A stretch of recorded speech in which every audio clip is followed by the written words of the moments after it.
네, 오늘은 그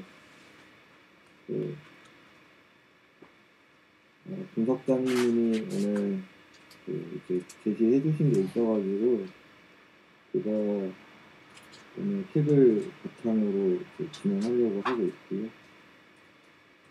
사이트는 여기 이제 레이가 올려주신 것처럼 이제 컷 프라이스 프리딕션, 멀티플 리니어 리그레션 해서 이렇게 이제 뭐 설명이 있고 이런 게 있습니다. 저는 그 중에서 이제 코드에서 그 보트를 제일 많이 받은 얘를 이제 바탕으로 이제 진행을 하려고 하고 있습니다.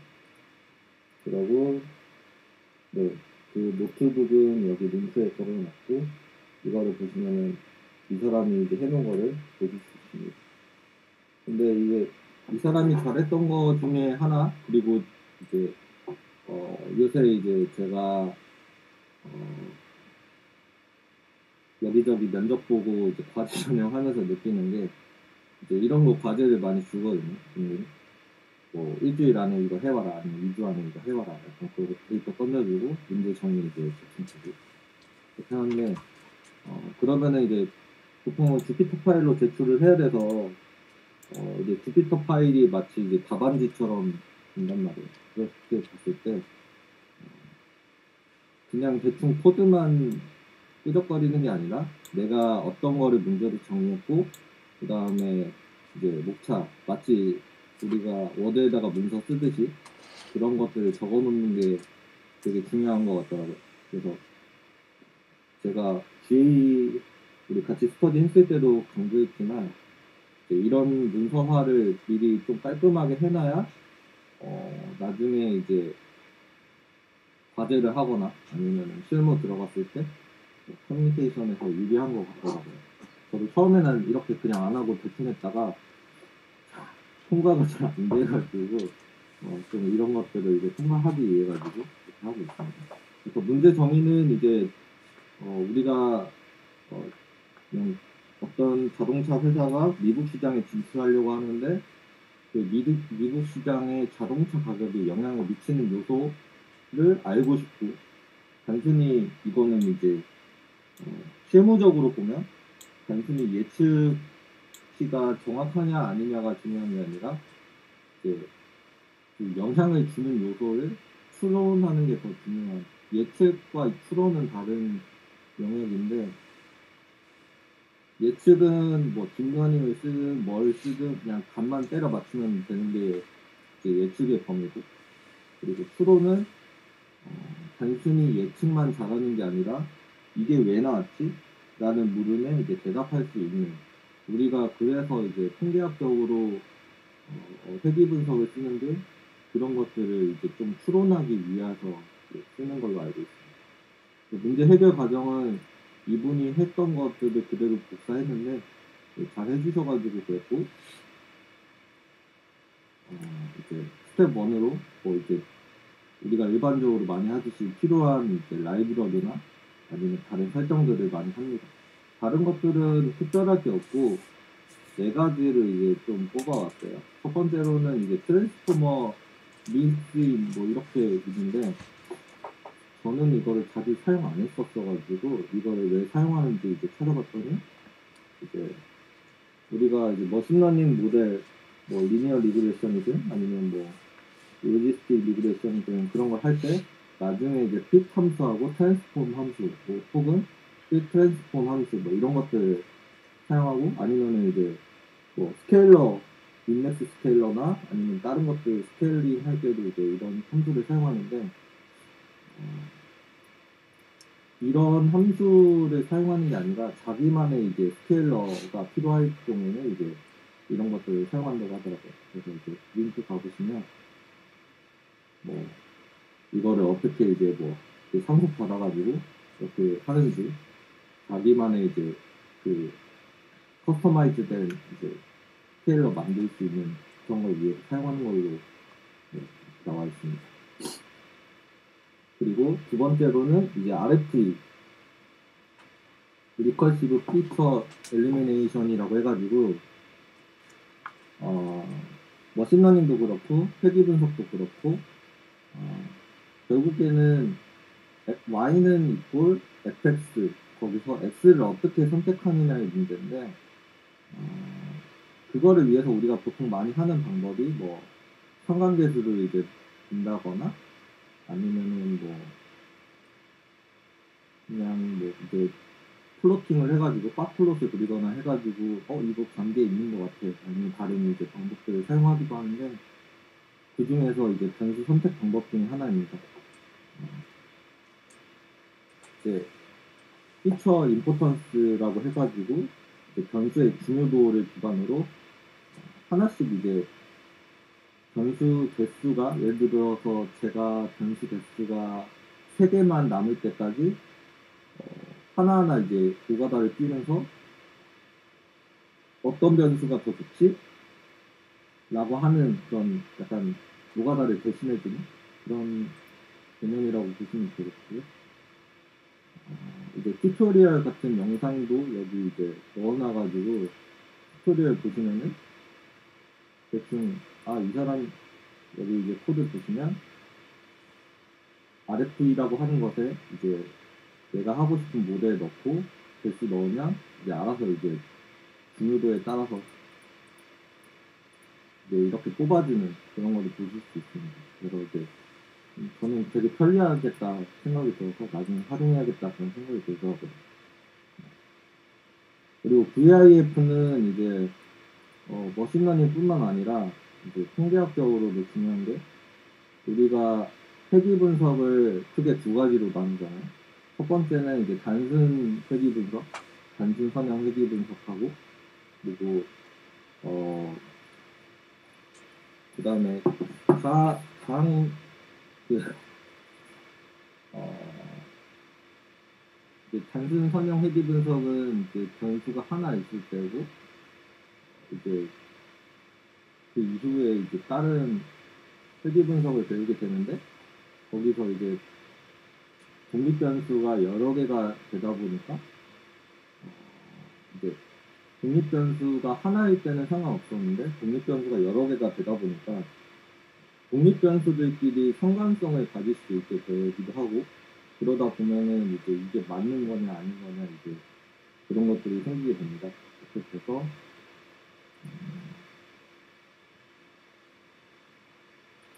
관련해서 영상은 여기다가 이제 넣어놨는데, 나중에 주면서 그렇게 넣어놨는데 이거를 보시면 제일 좋겠고, 이제 저는 발표니까 시간이 없어서 좀 깔끔하게 그냥 말씀드리면, 가중 공선성이라는 문제가 그 머신러닝도 그렇고 표기 분석에서 많이 발생하는 문제예요. 우리가 그냥 아이스크림 뭐 판매량을 그냥 온도 하나로만 예측하고 뭐 그런 사례는 없듯이 이제 변수를 많이 집어넣게 되고, 심지어 이제 딥러닝 같은 경우에는 뭐 무수한 피처를 집어넣게 되는데, 거기서 가중 공정성이 있으면 이제 이게 제대로 된 이제 그 회귀 개수값이 안 나오고, 그러면 이제 이 모델이 별로 나중에 쓸모가 없는 거죠. 그렇게 봤을 때 우리가 일반적으로 통계를 잘 알든 모르든 이제 상관계수라는 거를 배우고, 상관계수는 마이너스 1에서 1까지 나오게 되고, 0이면은 이제 관계성이 없고 1이면은 이제 완전히 똑같이 움직이게 되고, 마이너스 1이면 반대 방향으로 움직이게 된다, 이렇게 배웠는데, 그렇다면은 가중 공선성을 확인하는 방법은 어떤 거냐 라고 보면, 상관계수가 우선 0.9보다 큰 거, 이거는 이제 반대예요. 이게 반대라는 게 가중 공선성이 없다는 의미고, 0.9보다 크면은 거의 진짜 따라간다는 거죠. 그렇게 봤을 때 상관계수가 0.9보다 크다 그러면은 이제 첫 번째 조건이 있고, 그거를 반대로 생각해 보면 상관계수는 마이너스 1에서 1까지 가질 수 있으니까 1에서 0.9를 빼보면 그게 톨러런스 리밋이라고 그래가지고 이제 공차 한계라는 뭐 용어가 있더라고요. 그래서 그거가 0.1보다 작아져 버리면, 그러니까 이제 이거 너무한데 한계치를 이제 넘어서 0.1보다 작아져 버리면은 가중분선성이 있을 수 있고 0.1을 이제 10분의 1이라고 할 수 있고 그거를 역으로 보면은 이제 10이잖아요. 그렇게 봤을 때 분산 편성 지수는 10보다 크면은 이게 가중분수성의 위험이 있다 이렇게 보고 나중에 이제 후처리를 해줘야 된다 이렇게 나타내고 있습니다. VIF가 무조건 뭐 이러면 이렇다 이렇게 기계적으로 볼 수는 없겠지만 그래도 이렇게 나왔을 때 이거 위험하겠는데 하고 이제 피처를 제거해 주거나 아니면 다른 검처리를 해주거나 해야 되는 걸로 이제 볼 수 있습니다. 그래서 이제 VIF 이거를 이제 이 사람도 이제 쓸 거라서 가져왔고요. 그리고 R스퀘어 스코어 같은 경우에도 이제 우리가 많이 쓰는 거잖아요. 세기 분석하면은 이제 R스퀘어를 많이 쓸 텐데 R스퀘어를 일반적으로 우리는 그 입문자 강의에서 가르칠 때 모델을 설명력 뭐 이렇게 가르치고 거의 1이면 거의 대충 뭐 이런 식으로 0이면 안 좋고 이렇게 가르치는 경우가 많은데 뭐 시간 관계상 어쩔 수 없는 그런 경우도 많고 근데 R스퀘어가 뭔지부터 우선 살펴보겠습니다. 영상을 참고했고요. 그래서 여기 링크와 이제 그 링크들 보시면은 되게 설명 잘해주신 분들이 많아서 이분들 거 참고했다니까 네, 제 거가 아니라는 걸 말씀드립니다. 그래서 이제 R스퀘어를 가기 전에 저도 통계를 조금씩 배우고 있고 아직도 통계를 잘 못하지만 통계를 봤을 때 저는 그전에는 사실 통계를 뭔가 보면 평균이 뭔가 중요한 것 같고 아니면 뭐 뭔가 삐까뻔쩍한 게 중요한 것 같고 그랬는데 생각해보면 그 통계를 조금씩 배우면 배울수록 중요한 개념이 단차와 그리고 분산 그러니까 얼마나 그 내가 예측한 것과 차이가 나냐 단차 그리고 이 데이터들이 있었을 때 얼마나 퍼져 있고 얼마나 뭉쳐 있냐 분산 이 두 가지가 그 핵심 개념으로 나오는 것 같더라고요. 그렇게 봤었을 때 회귀 분석에서는 종속 변수 우리가 y라고 하는 것과 독립 변수 x라고 하는 거에 인과관계를 논리적으로 이론적으로 전제하고 독립 변수와 종속 변수를 설명을 해요. 그래서 우리가 뭐 y는 뭐 x1, f1, x2, f2 뭐 이렇게 해가지고 막 하는 것 있잖아요. 그렇게 해서 그런 것처럼 똑같고 우리가 y는 2x라고 하면은 x가 1 증가할 때 y는 2 증가하고 그랬을 때 그 2x에서 2를 우리가 백배수라고 하듯이 이제 그런 거를 이제 세부 분석이라고 하는데 아까 말씀드렸다시피 이제 그 y는 2x라는 모델이 중요한 게 아니라 y는 2x가 과연 우리가 있는 데이터를 얼마나 잘 설명해 줄까가 목적이잖아요.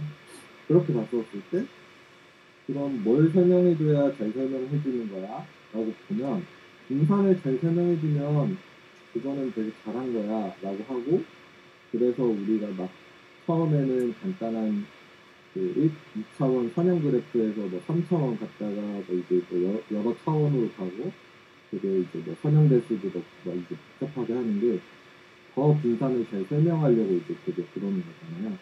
그렇게 볼 수 있고 그렇다면은 통계 분석이라는 거를 다시 한번 정의할 수 있는데 이론과 논리를 통해서 종속 변수 y를 설명할 수 있는 모델 뭐 y는 2x가 됐든 3x가 됐든 그런 모델을 생성을 하고 독립 변수는 x에다가 뭘 넣을지 뭐 예를 들어서 우리가 이커머스라면은 매출을 설명할 때 클릭수를 넣을 건지 뭐 장바구니 조회수를 넣을 건지 아니면 장바구니에 넣은 뭐 상품 수를 넣을 건지 이런 변수들, 독립 변수들 설정해야 되고, 그 다음에 종속 변수의 분산, 뭐 y가 이제 매출이 이렇게 분산을 할 거잖아요. 어떨 때는 이렇게, 저럴 때는 저렇게. 그거를 우리가 설정한 모델, 주로 독립 변수로 설명을 하고, 독립 변수에 큰 문제가 없다면, 그러니까 모델에 큰 문제가 없으면, 우리는 여기 이제 종속 변수의 분산이 있었을 때, 여기 이제 독립 변수로 이제 이 정도는 설명할 수 있지만, 여기 이제 나머지 그 여집합은 우리가 설명할 수 없고, 그거는 이제 임의의 오차라고 생각할 수 있습니다. 그렇게 봤었을 때, 여기 이제 이 원과 이 원이 겹치는 부분 있잖아요. 이 교집합. 이 부분이 우리가 설명하는, 우리 모델이 설명해주는 분산이고, 그리고 이 종속 변수 y가 원래 가지고 있는 전체 분산이 있는데, 이 전체 분산 대비해서 설명되는 분산을 나눈 것. 그러니까 우리가 얼마만큼 우리 모델로 설명할 수 있냐라고 하는 게 이제 R 스퀘어입니다. 그래서 그 입문 강의에서 다들 이제 선생님들이 이제 R 스퀘어는 모델의 설명력입니다 하고 이제 알려주는 게 이런 의미입니다. 이렇게 보면 여기 이제 이런 데이터 분포가 있고 이런 데이터 분포가 있었을 때 당연히 이 왼쪽의 데이터 분포에서 이 선, 이 회귀 직선이 설명력이 더 높고 이 분포에서는 설명력이 더 낮고, 그래서 R스퀘어 계산법은 뭐 이렇게 나온다 하는데 아까하고 똑같습니다. 이 전체에 가지고 있는 분산, 원래 y가 가지고 있는 분산 대비해서 우리가 설명할 수 있는 그 에러가 얼마인지 이거를 계산하면 됩니다. 그래서 0이면은 설명력이 0이다. 그리고 1이면은 이거를 완벽히 설명한다. 보통은 여기까지 가겠습니다. 근데 우리는 목적이 그냥 단순히 입문뿐만 아니라 조금 더 가고 싶어서, 그러면 R스퀘어가 무조건 높으면 좋은 거냐, R스퀘어 그러면 1로 맞추면 되냐 라고 봤을 때, 마치 그 머신러닝 입문 강의에서 그 어큐러시를 100%로 맞추면 무조건 좋은 건가요? 라고 하는 것처럼 그런 그 매트릭은 보통은 별로 없습니다. 그래서 R스퀘어가 높다고 해서 무조건 좋은 건 아니고, 물론 높으면 좋지만 R스퀘어는 이제 높으면 좋지만 이게 한계점이 있는 지표다라고 정리할 수 있습니다. 우리가 보통 이제 실무에서 독립변수 같은 것들이 잘 이제 예측이 못하면 둘 중 하나를 택하거든요. 첫 번째는 피처를 더 넣어보거나 아니면은 피처를 빼보거나 둘 중 하나를 택하는 것 같은데, 이게 피처를 더 넣으면은 아무리 의미 없는 피처라도 넣으면 넣을수록 R스퀘어가 더 증가한다는 거예요. 설명력이 더 겉으로 보기에는 증가해 보이는 거고, 그러면은 우리는 가면 갈수록 모델은 복잡해지고 과적합되고, 과적합이라는 거는 이제 우리가 뽑은 표본에만 맞고 나중에 실제 데이터 현실에서는 맞지 않게 되는 거예요. 그렇게 보면은 이제 R스퀘어가 위험할 수 있다라고 할 수 있습니다. 그래서 R스퀘어 대신에 이제 우리가 어떻게 그러면 이거를 활용할 거냐, 그냥 위험하니까 사용 안 할 거냐, 그건 아니고, R스퀘어 대신에 그 애드저스티드 R스퀘어라고 해서 수정된 R스퀘어라는 게 있습니다. 그래서 자유도라는 게 통계학 개념이 있고, 어쨌든 그 개념이 좀 감안된 그 스퀘어가 있는데, 그거하고 같이 보면 그게 이제 그 갭이 너무 커지면 독립변수를 너무 많이 넣었어, 이제 좀 적당히 해, 약간 그렇게 이제 알 수 있다고 합니다. 그래서 R스퀘어와 애드저스티드 R스퀘어를 같이 이제 보고 어느 정도 이제 우리가 모델을 잘 작성했는지 그렇게 볼 수 있을 것 같습니다. 하지만 아직도 우리가 문제가 하나 있는 게 과적합 문제입니다. 아무리 뭐 이제 adjusted R-square를 사용한다 하더라도 우리가 지금 분석하고 있는 거는 알 수 없는, 사실 통계학에서 모집단이라는 거는 거의 그 플라톤의 이데아처럼 만나볼 수 없는 거거든요, 우리가. 그래서 우리가 만나는 거는 되게 한정된 표본이고, 이 표본에서 모델을 짜는 건데, 우리가 목표로 하는 거는 이 한정된 표본을 가지고 되도록 더 큰 표본 아니면 모집단, 웬만하면 다 설명하고 싶은 거잖아요.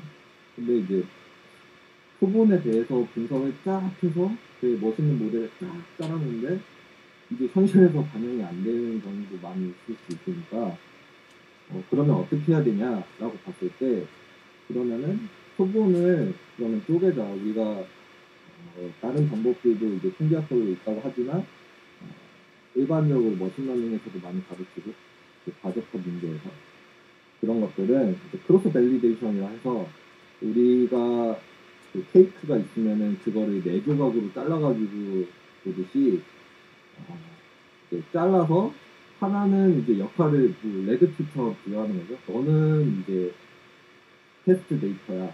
물론 테스트 데이터가 아니라 트레인 데이터지만 밸리데이션 데이터라 해서 너는 이제 약간 레드팀 역할을 맡아. 그러면 세 명은 이제 일반적인 트레인 데이터를 활용하고 그런 식으로 이제 머신러닝 강의 들으시면 분이 아시겠지만 이런 것들을 많이 해서 이제 물론 이것도 완벽하진 않겠지만 그래도 지금까지 나온 방법 중에는 되게 이런 방법들이 있다 할 수 있고, 사이킨런에 이런 것들이 잘 구축이 돼 있어서 그냥 굳이 뭐 그 코드 일부러 다 갖다 안 쓰고도 이거를 다 구현을 잘 해줍니다. 그래서 이거를 직접 구현할 필요는 없고 갖다가 쓰시면 됩니다. 그렇게 볼 수 있고, 오늘은 이제 간단하게 되게 개론적으로 말씀을 드렸고, 다음부터는 이제 실제로 EDA랑 그런 것들을 볼 텐데, 오늘 말씀을 정리하면 첫 번째는 이제 실무나 아니면 이제 실제 기업 현장에서 과제를 줬을 때는 그냥 단순히 코드만 집어넣고 빅픽터 파일을 제출하면은 안 좋을 평가를 받을 가능성이 크다. 왜냐하면 첫 번째로는 보는 사람이 편해야 된다. 항상 커뮤니케이션의 주요 원칙인데 이것도 하나의 문서기 때문에 이제 깔끔하게 정리를 해야 되고, 두 번째는 이제 문제 정의를 잘 해줘야 된다. 문제 정의가 단순히 예측을 잘하는 거예요. 그러면 딥러닝 써도 상관없고, 그렇지만 만약에 그게 아니라 어떤 요소들이 원인을 미치는지 그런 것들을 풀어내야 되는 그런 문제인지 그런 것들을 봐야 되고, 세 번째로는 이제 이런 라이브러리 뭐 이제 개념들이 있는데 각각은 트랜스포머 믹스는 이제 스케일러나 그런 것들을 제가 커스터마이즈를 하기 위해서 사용하고, RFE는 피처 셀렉션 방법 중에 하나인데 우리가 노가다를 안 하고 이제 하나씩 제거하고 해내서 몇 개, 우리가 예를 들어서 3개, 그러면 3개의 변수를 더 중요도가 높은 걸로 뽑아준다. 이렇게 이해하시면 되고, VIF는 분산 팽창지수라 그래가지고 아까 말씀드렸다시피 가중공선성에서 사용하는 건데, 가중공선성이 있을 경우에는 가중해지 분석에서 있고, 그게 왜 발생하냐면 변수들이 독립변수들이 여러 개가 들어가기 때문에 발생하고, 이것들이 발생하는지 기준에 대해서는 상황계수가 0.9보다 작아야 되고 1-0.9 하면 0.1이 되니까 플러스 리밋 분차 한계는 0.1보다 커야 되며, 그리고 분산 팽창지수는 10보다 작아야 가중공선성이 좀 문제가 없다. 이렇게 판단할 수 있다. 이렇게 정리할 수 있습니다. 그리고 R스퀘어는 일반적으로 입문 강의에서는 모델의 설명력이라 그러고 1이면 좋은 거고 0이면 안 좋다 이렇게 설명하지만, 무조건 1이라고 해서 좋은 것도 아니고 0이라 그런 거다. 그리고 adjusted R스퀘어랑 같이 이제 레포트를 해서 우리가 독립분석을 진짜 잘 넣었는지 봐야 되고, 과적한 문제는 크로스 밸리데이션으로 좀 체크를 하는 경향이 있다.